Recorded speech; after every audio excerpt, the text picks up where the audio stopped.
ఉగ్ర గోదావరి శాంతిస్తోంది. భద్రాచలం వద్ద 24 గంటల వ్యవధిలో 8 అడుగుల మేర గోదావరి ప్రవాహం తగ్గుముఖం పట్టింది. ప్రస్తుతం గోదావరి నీటి మట్టం 45 అడుగుల వద్ద కొనసాగుతోంది. దాంతో రెండో ప్రమాద హెచ్చరికలను ఉపసంహరించారు. ప్రస్తుతం మొదటి ప్రమాద హెచ్చరిక కొనసాగుతోంది. 43 అడుగులకు తగ్గితే మొదటి ప్రమాద హెచ్చరికను తొలగించనున్నారు.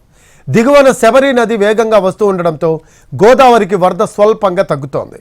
తూర్పుగోదావరి జిల్లాలో ఉన్న డొంకరాయి ప్రాజెక్టు నీళ్లు కూడా వదలటంతో శబరికి వరద పెరిగింది.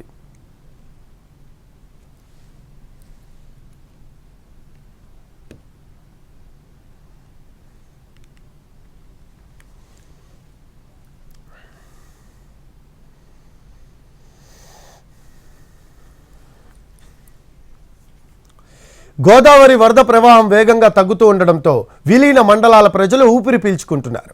300కు పైగా కుటుంబాలు ఇంకా పునరావాస కేంద్రాల్లోనే గడుపుతున్నాయి.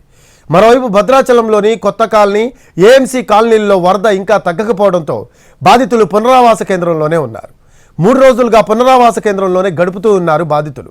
మేడిగడ్డ వద్ద గోదావరిలో 4 లక్షల క్యూసెక్కుల వరద నమోదవుతోంది.